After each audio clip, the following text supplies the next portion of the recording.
బాప్తిసం ఎందుకు తీసుకోరు తెలుసా? అంటే నీటి బాప్తిసం ఎందుకంటే అది ఎక్కడి నుంచి వచ్చిందో తెలియదు, కానీ బాప్తిసము తీసుకునే వరకు ఎన్ని పాపములు చేసినా దేవుడు తుడిచివేస్తాడు. కానీ నీటి బాప్తిసము తీసుకున్న తర్వాత అన్ని పాపాలన్నీ కూడా ఆయన లెక్కలోకి తీసుకుంటాడు, జ్ఞాపకం ఉంచుకుంటాడు, ఇంకా ఎక్కువ శిక్షిస్తాడు అని. విన్నారా ఎవరైనా? చాలా మంది అందుకనే బాప్తిజం తీసుకో. ఎగ్జామ్స్ అయిపోయాక తీసుకుంటాము, పెళ్లి అయిపోయాక. ఎందుకు అంటే అప్పటి వరకు ఎన్ని పాపాలు చేసినా, ఎంత కాపీ కొట్టినా పర్వాలేదు, దేవుడు బుక్ లో రాసి ఉండడు. వాక్యం ఏం చెప్తుంది? వారి దోషముల విషయమై దయ కలిగి వారి ఎన్నడూ జ్ఞాపకము చేసుకోనడంట. అర్థమైన వాళ్ళు చప్పట్లు కొట్టండి. ఎన్నడికి జ్ఞాపకం చేసుకోను అంటే నువ్వు రక్షణ పొందేంత వరకేనా, నువ్వు నీటి బాప్తిసము తీసుకునేంత వరకేనా. నీ పాపములను నేను నీటి బాప్తిసము తీసుకున్న వరకే జ్ఞాపకం ఉంచుకొనను, కానీ బాప్తిసము తీసుకున్న రోజు నుంచి హెడ్ లైన్స్ లాగా రెడ్ లెటర్ లో ఒక సపరేట్ బుక్ లో రాసుకొని ఉంటానని రాసుందా బైబుల్ ఎక్కడైనా?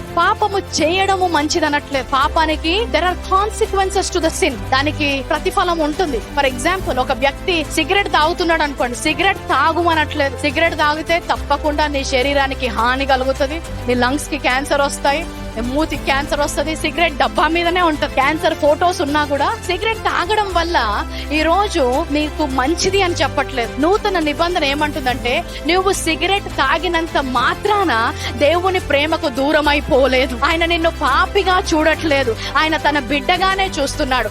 ఆయన నీపై ఉంచిన దృష్టి, ఆయన నిన్ను చూసే చూపులో ఎలాంటి మార్పు లేదు. ఆయన పాపంపై విజయాన్ని ఇచ్చాడు. నమ్మి ఆ విజయంపై నడవడానికి ఆయన కృప యొక్క సహాయం తీసుకోవాలి, గాని నేను పాపంలో ఉన్నానని ఆయన నుంచి దూరంగా పారిపోవడంతో ఎన్నడూ పాపాన్ని జయించలేవు. Download ShareChat.